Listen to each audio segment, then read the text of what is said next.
आम आदमी पार्टी के थिंक टैंक कहे जाने वाले गुड़गांव लोकसभा क्षेत्र से आम आदमी पार्टी के लोकसभा उम्मीदवार योगेंद्र यादव जी आज सियासत के खिलाड़ी में हमारे मेहमान हैं। उनसे बात करेंगे और जानने की कोशिश करेंगे हरियाणा को लेकर उनकी क्या योजनाएं हैं। सबसे पहले तो स्वागत है day and night news channel में। योगेंद्र जी, झाड़ू चलाओ भ्रष्टाचार मिटाओ का आप नारा दे रहे हैं। लगता है जो दिल्ली में झाड़ू चला था वो हरियाणा में चल पाएगा? संकेत तो हैं। जब अरविंद केजरीवाल जी की यात्रा हुई यहाँ फरीदाबाद और गुड़गांव में हुई, उसके बाद 3 दिन के लिए हरियाणा के बाकी हिस्सों में भी हुई है, जितना अभूतपूर्व समर्थन है, जितना उत्साह है, जितना लोग उमड़ उमड़ के आ रहे हैं, उससे तो ये एक संभावना बनती है कि ऐसी झाड़ू चलेगी। अब उसके अलावा मैं बहुत बड़े बड़े दावे करूं, उसका कोई मतलब नहीं है। चुनाव में 1 हफ्ता बाकी है, पर जो हमें जिस तरह का रेस्पॉन्स मिला है वो बहुत अच्छा मिला है। जहाँ तक हम पहुँच पाए हैं, हमारे पास तो उतने साधन नहीं हैं जितने बड़ी पार्टियों के पास होते हैं। हर आखिरी व्यक्ति तक पहुँचने के उनके तरीके होते हैं, उन्होंने अपने अपने लोग फिट कर रखे होते हैं, वो तो सब हमारे पास है नहीं। तो हमें तो उसी रास्ते से जाना है जिसमें हम दिल्ली पे चले थे, हर घर पे जाके दरवाज़ा नॉक करना। ग्रामीण क्षेत्र में काम थोड़ा मुश्किल हो जाता है, तो उसी में हम लगे हुए हैं। लेकिन विरोध भी हुआ, अरविंद केजरीवाल की यात्रा को काले झंडे दिखाए गए, उसके बाद उन्हें हिट भी किया गया। लगता है कि ये नकारात्मक असर था? बौखलाहट है, और बौखलाहट किसके प्रति होती है? जिससे डर होता है। डर किससे होता है? जिसे जन समर्थन मिल रहा होता है। ये जो काले झंडे वाली बात है बड़ी साधारण, क्योंकि मैंने तो देखी थी ना, वहाँ रेवाड़ी में आम आदमी पार्टी का रोड शो था, अरविंद केजरीवाल का रोड शो था। 2-2.5 घंटे तक रेवाड़ी की सड़कों पे अरविंद जी चले। इतना उत्साह, सारी सड़कें पटी हुई, लोग मतलब गिर गिर के पड़ रहे थे वहाँ पे इतना। और वहाँ उस लंबी सी हज़ारों लोगों की कतार में कहीं 6 लोग चुपचाप से झंडा लेके खड़े थे। इतनी भी हिम्मत नहीं थी कि आंखों में आंख डाल के देख लें, आंखें चुबा के बैठ खड़े थे। मीडिया ने खबर बनाई, अरविंद केजरीवाल का काले झंडों से स्वागत। अब ये सब मीडिया के भी बड़े बड़े खेल हैं, बड़े बड़े चमत्कार हैं। ये चीज़ बन जाती है, जो हज़ारों लोगों में 6 लोग अचानक खबर बन जाते हैं। तो एक तो विरोधी बौखलाहट की मुद्रा में है, दूसरा मीडिया कुछ ज़्यादा ही मेहरबान है। इन दोनों के चलते ऐसा एक खबर बन जाती है, ऐसा उत्साह। लेकिन राजनीति में आए हैं, सार्वजनिक जीवन में आए हैं, सब चीज़ों को कबूल करना होगा, तो ये भी सर माथे पे। हरियाणा की सियासत जातिगत समीकरण चलते हैं, इलाकावाद है, इन चीज़ों से हरियाणा की सियासत जुड़ी हुई है। लगता है कि जहाँ जातिगत समीकरण बनते हैं वहाँ आम आदमी पार्टी अपना एक वोट बैंक बना पाएगी? आम आदमी पार्टी कोशिश कर रही है उस वोट बैंक को तोड़ने की। हरियाणा में पहली बार नहीं, 30 साल में, कम 40 साल में 3 चुनाव हो चुके हैं जहां जातिगत समीकरणों का कोई रोल नहीं था। 1977 के चुनाव में, 1987 का चुनाव जो चौधरी देवीलाल वाला था, और उसके बाद 96 में जो बंसीलाल जी वाला चुनाव था। इन चुनावों में जाति की कोई भूमिका नहीं थी। तो आम आदमी पार्टी भी कोशिश कर रही है कि एक ऐसी ही राजनीति कर सके जो जाति को दरकिनार कर दे। अब हम इसमें कितना सफल हो पाएंगे ये तो पता लगेगा। लेकिन एक चीज़, हम जैसे इस चुनाव क्षेत्र की बात कीजिए, गुड़गांव में पहली बार है कोई जो शहरी गुड़गांव में वोट मांग रहा है, वोट ले रहा है। जो ग्रामीण गुड़गांव का, जिसे अहीरवाल इलाका कहा जाता है, रेवाड़ी और गुड़गांव वाला, वहाँ वोट मांग रहा है, और मेवात में वोट मांग रहा है। एक कैंडिडेट तीनों जगह वोट लेने की कोशिश कर रहा है। ये बात ही यहाँ के लिए अनूठी है। तो हम कोशिश कर रहे हैं, बाकी क्या परिणाम निकलेगा ये तो।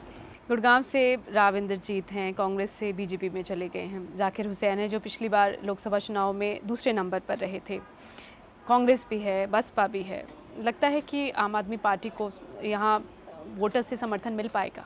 अभी तक तो यही रुझान है सब। जहाँ जहाँ घूम रहे हैं, मेवात में भी, रेवाड़ी गुड़गांव के इलाकों में और गुड़गांव के शहरी इलाकों में, तीनों में अलग अलग तरह का समर्थन है। तीनों में अलग अलग कारणों से भी समर्थन हो सकता है, लेकिन अभी तो समर्थन मिल रहा है। बहुत लोग हैं इस इलाके में जो वंशवाद से परेशान हैं। 60 साल से एक वंश का राज चल रहा है। कल तक बीजेपी कहती थी कि हम डायनेस्टी पॉलिटिक्स के खिलाफ हैं, और आज गुड़गांव में किसे लेके आए हैं? यहाँ के वंशवाद के जो सबसे बड़े प्रतीक हैं उनको बीजेपी लेके आई है। कल तक राव इंद्रजीत सिंह बीजेपी को क्या कहते थे? अपनी सभाओं में कहते थे, मैं नहीं कह रहा, वो कहते थे, ये कहते थे बड़ी झूठी पार्टी बीजेपी। आज वो इसमें शामिल हो गए, अब वो बड़ी सच्ची पार्टी बन गई है। तो लोग इन चीज़ों से परेशान हैं। लोग मेवात में इस चीज़ से परेशान हैं कि भाई कितनी बार वोट ले लिया जात बिरादरी के सवाल पे, और किया कुछ भी नहीं। कौम के लिए नहीं, समाज के लिए नहीं, इलाके के लिए नहीं, तो लोग कुछ बदलाव चाहते हैं। और उस बदलाव में आम आदमी पार्टी सिर्फ उसका एक निमित्त बन गई है, उसका एक इंस्ट्रूमेंट बन गई है। यही दिल्ली में हुआ था। तो हम कोशिश कर रहे हैं कि वो चीज़ रखें। इस कोशिश को मुझे तो लगता है सफलता मिल रही है, लेकिन मैं उम्मीदवार हूँ, मेरी बात का क्यों कोई भरोसा करेगा। किन मुद्दों के साथ आप लोगों के बीच जा रहे हैं? आपको लगता है कि यहाँ पे विकास, जो सत्ता में है वो कहते हैं हमने विकास कराया है, विपक्ष बोलता है कि विकास नहीं हुआ है। आप लोगों से मिल रहे हैं, जा रहे हैं, आपको लगता है कि किस चीज़ की सबसे ज़्यादा ज़रूरत है गुड़गांव में? देखिए, इस इलाके में इस सवाल पे कोई दो राय नहीं है। कांग्रेसी से भी पूछ लीजिए, वो मान जाएगा। मेवात में आप जाइए, आपको कुछ करने की ज़रूरत नहीं, अपने कैमरे को ले आइए। जिस बिंदु पे आपकी इच्छा हो वहाँ कैमरा रख दीजिए और कैमरे को 360 डिग्रीज घुमा दीजिए, आपको पता लग जाएगा विकास हुआ है नहीं। मैं आपको कहता हूँ, आप किसी जगह पे मेवात में चले जाइए, कैमरे को 2 मिनट यूँ घुमा दीजिए, विकास यहाँ नहीं हुआ।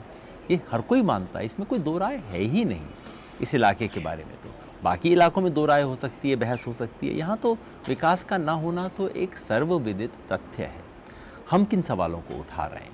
हम सबसे पहले तो यहाँ भ्रष्टाचार का सवाल उठा रहे हैं, और गुड़गांव में भ्रष्टाचार का मतलब है बिल्डर राज। बिल्डरों का राज है।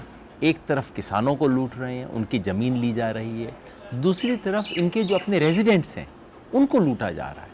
मैंने देश के किसी और इलाके में इतने अमीर लोगों को इतना असहाय नहीं देखा जितना गुड़गांव में। इतने बड़े बड़े फ्लैट, करोड़ों रुपए के मालिक के फ्लैट हैं, और ऐसा असहाय है जैसे कि कोई रेडी पटरी वाला होता है बिल्डरों के सामने। इस बिल्डरों के सामने किसी की नहीं चलती गुड़गांव के अंदर। तो बिल्डर राज का सवाल हम उठा रहे हैं। हम इस इलाके के जो बुनियादी सवाल हैं बेरोज़गारी का, और कैसे यहाँ पे रोज़गार दिया जा सकता है, उसका सवाल उठा रहे हैं। हम सवाल उठा रहे हैं पानी का। पानी की किल्लत बहुत बड़ा मुद्दा है इस इलाके का, उसका सवाल उठा रहे हैं। यहाँ शिक्षा के अवसरों का सवाल उठा रहे हैं। यहाँ जो शराब बढ़ रही है और उसको रोकने की हिम्मत किसी पार्टी की नहीं है, तो हम शराब का सवाल उठा रहे हैं। हम सवाल उठा रहे हैं यहाँ पर्यावरण का, सवाल उठा रहे हैं स्वास्थ्य सुविधाओं का, बेसिक इंफ्रास्ट्रक्चर का। तो इस तरह के तमाम सवाल हम उठा रहे हैं। शहरी इलाकों में कहा जाता है कि आम आदमी पार्टी है, लेकिन ग्रामीण इलाके जो हरियाणा में खासकर 70% ग्रामीण इलाके, आपको लगता है कि वहाँ तक आपकी बात लोगों तक पहुँच रही है? हमारी बात पहुंचने में वक्त लगा है, लेकिन जब पहुंच रही है तो रिस्पांस बहुत अच्छा मिल रहा है। हम प्रयास कर रहे हैं बात पहुंचाने का। शहरों में बात पहुंचाना अपेक्षाकृत आसान होता है, मीडिया है, इस सब के जरिए पहुंच जाती है। गांव में पहुंचाने के लिए प्रयास बहुत करना पड़ता है, तो हम प्रयास कर रहे हैं। और जैसे मैंने कहा, जहां हमारी बात पहुंच रही है वहाँ रिस्पांस बहुत अच्छा मिल रहा है। दिल्ली में आपको जो सफलता मिली, लगता है अब आम आदमी पार्टी की लोकप्रियता में कमी आई है? देखिए, दिल्ली चुनाव के तुरंत बाद एक तरह का उभार था, उफान था। अब उफान कोई भी बहुत देर तक चलता नहीं है। उफान एक बार उठता है, उसके बाद नीचे बैठता है, स्वाभाविक है, दुनिया में हमेशा होता है, राजनीति में तो होता ही है। तो ये कहना कि वैसा ही उफान चले जा रहा है, अगर वैसा चलता और वो 4 महीने चल जाता तो पूरा देश अब तक बदल चुका होता। लेकिन ऐसा उफान 2-4 हफ्ते चलता है, उसके बाद सेटल डाउन करता है। सेटल डाउन करने के बाद सवाल ये है कि आज हम दिल्ली चुनाव से पहले जो स्थिति थी उससे ऊपर हैं, उससे नीचे हैं। मैं आपको यही कहना चाहता हूँ कि हरियाणा में हम दिल्ली चुनाव से पहले जो स्थिति थी उससे बहुत ऊपर है। हालांकि वो उफान जो था वो नीचे आ चुका है, सही बात है। भ्रष्टाचार और बेरोजगारी 2 मुख्य मुद्दे रहे दिल्ली में। इसके लिए आप लॉन्ग टर्म योजना क्या है आपकी? भ्रष्टाचार के बारे में हम जन लोकपाल की बात तो करते ही हैं, साथ में हरियाणा के संदर्भ में बिल्डर राज को ख़त्म करने के लिए आपको कानून बदलने होंगे, क्योंकि यहाँ पे जिस तरह के कानून हैं वो कानूनों को बिल्डर्स ने चेंज करवा लिया है। कानून बदलने होंगे, यहाँ के प्रशासन की व्यवस्था बदलनी होगी, एक अकाउंटेबिलिटी का मैकेनिज़्म बनाना होगा, और बिल्डर का बिल्डिंग पूरी होने के बाद वो रेजिडेंट्स को पकड़ाई जा सके, इसकी कानूनी गारंटी बनानी होगी, नहीं तो वो छोड़ते ही नहीं है बिल्डिंग को कहीं पे भी। भूमि अधिग्रहण के कानून बदलने होंगे, और ये जो चल रहा है कि भूमि अधिग्रहण पुरानी कानून के तहत आज भी किया जा रहा है, इसको तो एकदम रोकना होगा। हालांकि नया भूमि अधिग्रहण बिल आ चुका है। बिल आ चुका है, अधिग्रहण पुराने उसमें किया जा रहा है। अभी इस यहाँ इलाके में इतने गाँव में उन्होंने नोटिस दिया है। नोटिस किस तारीख का? 31 दिसंबर का नोटिस दिया है, ताकि 1 तारीख को जो नया बिल था उससे बचा जा सके। क्यों बचा जा सके? किसान को 4 पैसे फालतू मिल जाते नए बिल के अंदर, सरकार उससे बचने की कोशिश कर रही है। ये सरकार है किसकी? किसान की है, बिल्डर की है, किसके साथ खड़ी है सरकार? ये स्पष्ट नहीं होता है। भ्रष्टाचार और महंगाई से निपटने में कॉरपोरेट सेक्टर एक बड़ी बाधा है। कैसे निपटेंगे आप इससे? क्योंकि ये भी आरोप लग रहा है कि कॉरपोरेट सेक्टर अपने कुछ लोग आपकी पार्टी में फिट कर रहे हैं अपने हित साधने के लिए। कॉरपोरेट सेक्टर पूरा बाधा क्यों माने हम? कॉरपोरेट सेक्टर का कुछ हिस्सा है जो कि भ्रष्टाचार में शामिल है, और कॉरपोरेट सेक्टर में ही कुछ लोग हैं जो कि बहुत ईमानदारी से अपना काम कर रहे हैं, व्यवसाय कर रहे हैं। तो पूरे कॉरपोरेट सेक्टर, पूरे प्राइवेट सेक्टर, पूरे दुकानदार, पूरे किसान, उनको अच्छा या बुरा मानने की क्या ज़रूरत है? सब तरह के लोग होते हैं। तो कॉरपोरेट सेक्टर का एक हिस्सा इसमें बाधा है, ख़ास तौर पे उनके जो सबसे ताकतवर एक दो परिवार हैं, रिलायंस जो हुआ, उस तरह से तो सचमुच बाधा है, उससे एक चुनौती है। और उसके लिए आम आदमी पार्टी संघर्ष कर रही है, जनता को जोड़ रही है, जनता के बीच में संदेशा लेके जा रही है। ये भी कहा जाता है कि आप अंबानीज़ और अडानीज़ के पीछे पड़े हुए हैं, बाकी कॉरपोरेट सेक्टर से आपको कोई आपत्ति नहीं है? हमने तो शुरुआत कहाँ से की थी? शुरुआत हमने भ्रष्टाचार के कुछ केसेस के बारे में की थी। 15 मंत्रियों को आइडेंटिफाई किया था, उसमें कितने ही ग्रुप्स आ गए। फिर हमने कोल स्कैम के बारे में किया, कोल स्कैम के अंदर कितने सारे ग्रुप्स आए थे। अब लेटेस्ट जो है उसमें अडानी और अंबानी जी का नाम बार बार आ रहा है, तो मीडिया की याददाश्त थोड़ा छोटी रहती है, तो लेटेस्ट चीज़ उनको याद रहती है। अब उन्हें छोटी चीज़ें याद हैं तो वो कहते हैं कि हम छोटे काम कर रहे हैं। हमने तो निष्पक्ष रूप से जो आया उसका नाम लेके गए। आप भूल रही हैं कि जो 2G स्कैम के अंदर जो मुख्य आरोपी हैं उसमें से टाटास भी एक हैं, हमने तो उनका भी नाम लिया। सबका, किसका नहीं लिया? किसकी एविडेंस हमारे पास आई जिसका हमने नाम न लिया? अब जो बड़े लोग आते हैं, जिनके बड़े बड़ी चोरियां सामने आती हैं, उनका नाम ज़्यादा बड़े तरीके से आ जाता है। हरियाणा में गुड़गांव से आप एक बड़ा चेहरा हैं आम आदमी पार्टी का, बाकी जो सीटें हैं वहाँ पर क्या स्थिति बनती देख रहे हैं? 9 सीटें और भी हैं। पिछले कुछ दिनों में सच बात यह है कि मैं अपने उस रोल के साथ उतना न्याय नहीं कर पाया हूँ। 10 कॉन्स्टिट्यूएंसी में इतना घूम नहीं पाया हूँ, बीच में बीमार पड़ गया था, उसकी वजह से भी मुझे अब ज़्यादा समय अपनी कॉन्स्टिट्यूएंसी में देना पड़ रहा है। तो मैं केवल रिपोर्ट बता सकता हूँ, मैं खुद जाके वेरीफाई नहीं कर पाया हूँ। जो रिपोर्ट आ रही हैं वो बहुत पॉजिटिव हैं, बहुत अच्छे जन समर्थन की बात है। जैसा मैंने कहा, अरविंद जी के रोड शो को बहुत अच्छा रेस्पॉन्स मिला है, और हमारे कैंडिडेट बहुत उत्साहित हैं, बहुत कॉन्फिडेंट हैं। अभी मैं यही कह पाऊँगा। देश के 6 लाख गांव की हालत बदतर है। 400 लोकसभा क्षेत्र ऐसे हैं जहां ग्रामीण मतदाता आते हैं। यहाँ के लिए आपकी क्या योजना है? क्योंकि आप बाकी और भी जगहों पर चुनाव लड़ रहे हैं, सिर्फ मैं हरियाणा से अगर बाहर निकलूँ तो। निश्चित ही जो देश का एजेंडा है वो तो गांव का ही एजेंडा होगा। देश, भारत का एजेंडा कोई भी होगा उसमें शहरों का तो एक बहुत लिमिटेड हिस्सा होगा। आज भी देश के 70% लोग गांव में रह रहे हैं, तो जाहिर है गांव का एजेंडा होगा, और उसमें कृषि को पुनर्जीवित करना, जो किसानी का संकट है, कोई किसान ये कहने को तैयार नहीं है कि मेरा बेटा किसान बनेगा, क्योंकि डर लगता है, हर एक को लगता है कि बचो इससे, किसी तरह से किसानी को छोड़ के भागो। तो किसानी को पुनः प्रतिष्ठित करना, किसानी को एक मुनाफे का धंधा बनाना, गांव को बचाना, और ज़मीन में ज़्यादा एक ज़मीन के अधिकार लोगों को पुनः दिलाना, ये तो एक बहुत बड़ा सवाल है।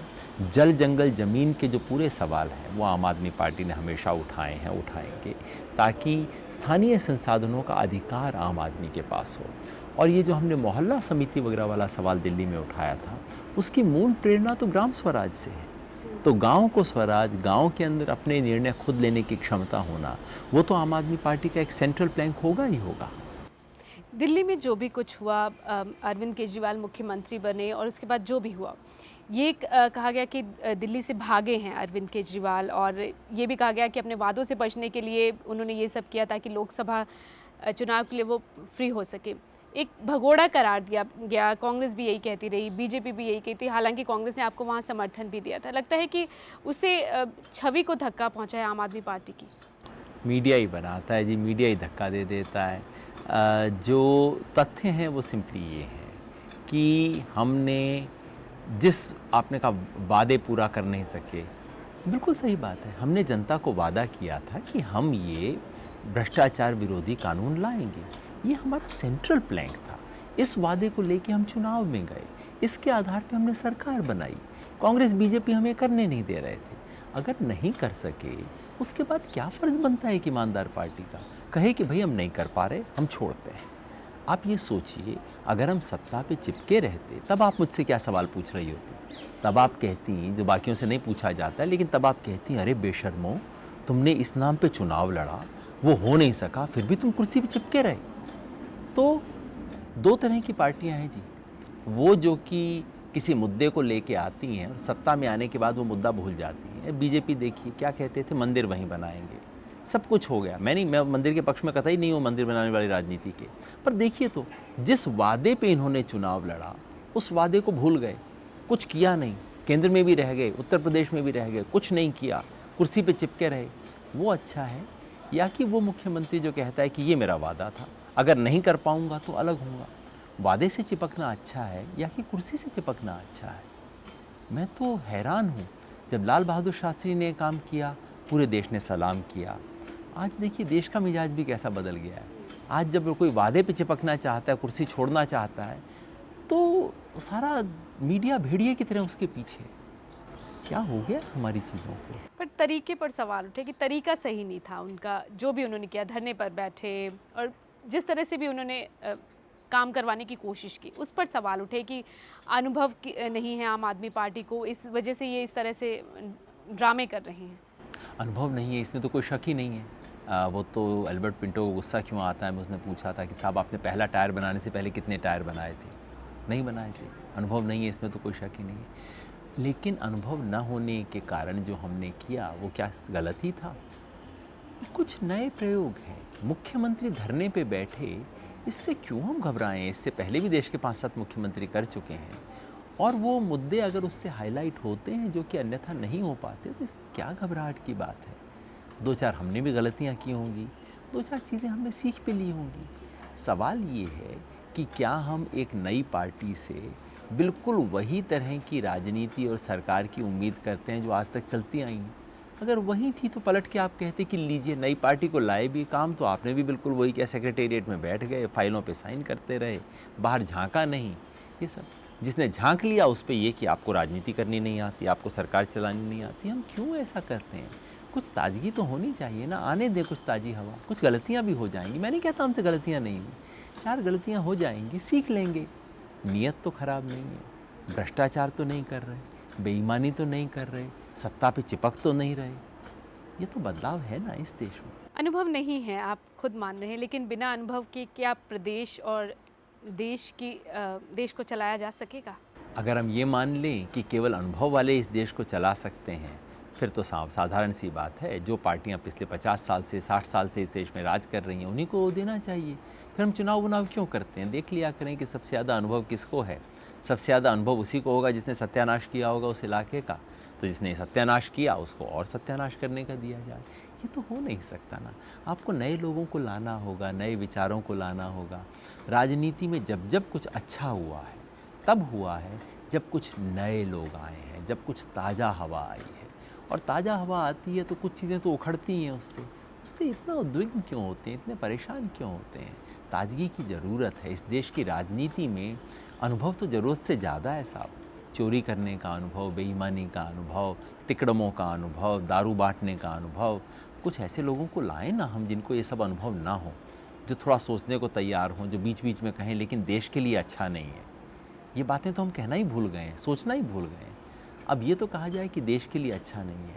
कोई ऐसा अनुभवहीन बुद्धू व्यक्ति लाए ना जो कहे कि लेकिन चीज़ तो गलत है, मैं नहीं करूँगा ये चीज़। ऐसा तो होना चाहिए। भ्रष्टाचार मिटाने की बात आप कहते हैं, लेकिन आपकी पार्टी में बहुत सारे ऐसे लोग भी शामिल हुए हैं। कोई ये भी कहा जाता है कोई क्राइटेरिया नहीं है, कोई भी आ सकता है, मैं आम आदमी पार्टी का कार्यकर्ता हूं कहकर सामने आ सकता है। ये भी आरोप लगे कि बहुत सारे लोग जिन पर भ्रष्टाचार के आरोप थे वो भी आपकी आम आदमी पार्टी में आए हैं। आपने सही कहा, घुसने का कोई क्राइटेरिया नहीं, कोई व्यक्ति भी आ सकता है, अपने आप को कार्यकर्ता डिक्लेयर कर सकता है, आ सकता है, लेकिन वो इस पार्टी में कुछ कर नहीं सकता। महत्वपूर्ण वो होता है जो कि पार्टी का एक्टिव मेंबर बने। वहाँ हम थोड़ा फिल्टरिंग करते हैं, स्क्रीनिंग करते हैं। अभी तो वो स्टेज आई नहीं है। रही बात उम्मीदवारों की, उम्मीदवार या नेताओं की, वहाँ तक आते में वहाँ जब कोई व्यक्ति पहुँच जाए जो संदिग्ध चरित्र का हो, वहाँ से दिक्कत होती है। इसके लिए हमने पूरी प्रक्रिया बना रखी है। एक नहीं 2-3 टियर का फिल्टर है और हम तो पहली पार्टी हैं जिसने कुछ उम्मीदवारों को निकाला है, हटाया है इस ग्राउंड पे। जैसे ही हमने उम्मीदवार घोषित किया, शिकायतें आई, शिकायत के लिए हमने एक कमेटी बना दी है और सबसे ऊपर हमारे लोकपाल जी हैं, एडमिरल रामदास, वो जिसको हटाने को कहते हैं हम हटा देते हैं। पहली बार इस देश की पार्टी है जो कह रही है कि भ्रष्टाचार के, हमारे कैंडिडेट के भ्रष्टाचार के बारे में आप शिकायत कीजिए, शिकायत सही हुई तो हटाया जाएगा। और सिर्फ कहा नहीं है, सचमुच हटाया है कई लोगों को हमने इस बारे में। इससे बेहतर प्रक्रिया क्या हो सकती है? कुछ जगह जो आपने उम्मीदवार उतारे उन्हें लेकर भी विरोध हुआ। चंडीगढ़ की मैं बात करूं, गुलपनांग को भी कहा गया कि पहले सविता भट्टी को उतारा गया, फिर उसके बाद गुलपनांग को टिकट दिया गया। वहाँ का जो भी आम कार्यकर्ता था वो कह रहा था कि आप पैराशूट से प्रत्याशी उतार कर ले आए हो। क्या सिर्फ ये विनिंग कैपेबिलिटी देखी जा रही थी प्रत्याशी की कि जिताऊ उम्मीदवार हो, स्टार है, तो इस वजह से वोट मिल सकते हैं? होता ये है कि हमारे 400 उम्मीदवार हैं, उनमें से 15-20 हैं जिनको मीडिया पहचानता है, बाकी को तो मीडिया जानता नहीं है, क्योंकि वो लोग ज़मीन पे 25 साल से काम कर रहे हैं, 40 साल से काम कर रहे हैं, इन्हें कौन जानता है। अब मीडिया उन 10 पे फोकस करता है, क्योंकि मीडिया बेचारा सिर्फ उन्हीं को पहचानता है। फिर हमसे कहता है कि आपने इस 10 तरह के लोगों को ही टिकट क्यों दिए, 390 को वो नहीं जानते, तो वो मान के चलते हैं कि जिन 10 को वो पहचानते हैं वैसे ही लोगों को हमने टिकट दिया। दरअसल आप देखिए, लिस्ट उतार के देखिए, हरियाणा की लिस्ट देख लीजिए, किस तरह के साधारण कार्यकर्ता, इतने साधारण कार्यकर्ता किसी भी पार्टी ने आज तक चुनाव में उतारे हैं जितने आम आदमी पार्टी ने उतारे हैं। सारा फोकस लेके 1-2 चीज़ों पे हो जाता है। उसका भी एक कारण है। और गुलपनांग ऐसा नहीं है कि केवल एक एक्ट्रेस हैं जिसका कोई सामाजिक सरोकार नहीं है। गुलपनांग उन पहले आर्टिस्ट में से थी जिन्होंने अन्ना आंदोलन को सपोर्ट किया था, जो आके जुड़ी थी। और सामाजिक सरोकार वाले कलाकारों का तो हमेशा राजनीति में स्थान रहा है, होना चाहिए, इसमें क्या बुरी बात है। आप खुद ये कह रहे हैं कि कुछ एक चेहरे जाने पहचाने, बाकी सब नए हैं, तो जो पहले से सियासत में मौजूद हैं, कई बार चुनाव जीत चुके हैं, दिग्गज है, जिन्हें सियासत का दिग्गज कहा जा सकता है, उनके सामने आम आदमी पार्टी के ये उम्मीदवार कितनी सीटें निकाल पाएंगे आप हरियाणा में? दिल्ली में भी यही था, हमारे लोग बिल्कुल नौसखिए थे। ये राखी बिरलान के बारे में लोग कहते थे, भैया ये राजकुमार चौहान जोर से फूंक मार देगा ना, उड़ जाएगी आपकी कैंडिडेट, ज़रा बचा के रखना है इसको। वो फूंक वाली लड़की 10,000 वोट से जीत चुकी थी। तो ये जो हैसियत राजनीति में है, कौन बड़ा ये छोटा, ये सब चीज़ें एक पुरानी राजनीति के समीकरण से तय होती हैं। जब नई राजनीति आती है इन समीकरणों को बदल देती है। तो अभी मैं क्या कहूँ, किसी की हैसियत कम क्यों है? मैं तो सबको कहता हूँ साहब बहुत बड़े हैसियत वाले लोग हैं, पर इनकी हैसियत कितनी है ये फैसला जनता करेगी, कागज़ पे तय नहीं होती ये चीज़ें। जब जनता का फैसला आएगा तब देखेंगे। लगता है हरियाणा में दिल्ली जैसे समीकरण बन सकते हैं? संभव है, जिस तरह का हमें रेस्पॉन्स आ रहा है संभव है। और हरियाणा में अभी तो हमारा केवल पहला स्टेप है, दूसरा स्टेप विधानसभा चुनाव का है। तो ये तो मैं कहता हूँ बेस कैंप वाली बात है। लोकसभा चुनाव में हम बेस कैंप बना रहे हैं और उसके बाद हमारी असली लड़ाई है विधानसभा चुनाव वाली, तो उसके अंदर हम शामिल हो रहे हैं। और मुझे विश्वास है कि हमें बहुत अच्छा समर्थन मिलेगा। दिल्ली चुनाव जैसा मिलेगा, नहीं मिलेगा, उससे बेहतर मिलेगा। ये सब अभी जब मेरे पास कोई आंकड़ा नहीं है, ऐसे दावे में नहीं करता, लेकिन समर्थन अप्रत्याशित मिल रहा है, उत्साह मिल रहा है। जिस तरह की चीज़ें मीडिया में बोली जाती हैं वैसी चीज़ ज़मीन पे कहीं दिखाई नहीं देती। ज़मीन पे लोग विश्वास करने को तैयार हैं, ज़मीन पे लोग प्रयोग करने को तैयार हैं। और ख़ास तौर पे जो आम आदमी है, साधारण लोग हैं, गरीब लोग हैं, उनमें बहुत आस्था है। हरियाणा में आम आदमी पार्टी को लोग वोट क्यों देंगे? चुनाव हर 5 साल बाद होता है, लेकिन देश बदलने का मौका रोज़ रोज़ नहीं आता। हरियाणा में इस प्रदेश की जो स्थापित राजनीति है उसे बदलने का मौका है, उसको चुनौती देने का मौका है। हरियाणा में पार्टियों के दलदल में एक ईमानदारी और सच्चाई का खंभा गाड़ने का मौका है। हरियाणा की पार्टियां जिन सब सवालों पे चुप रही हैं, चाहे वो शराब का मामला हो, बिल्डर का मामला हो, उन सब सवालों को उठाने की कोई पार्टी आ गई है, उसका मौका है। इस प्रदेश में एक नई दिशा दिखाने का मौका है। जो लोग नई दिशा चाहते हैं वो लोग वोट दें। शुक्रिया योगेंद्र जी हमारे साथ इस पूरी बातचीत के लिए। खबरों की दुनिया में आइए, हमारे साथ कहीं भी और कभी भी जुड़िए। हम मिलेंगे फेसबुक पर, हम दिखेंगे यूट्यूब पर, हमें फॉलो कीजिए ट्विटर पर। खबरों के साथ बने रहिए रात दिन।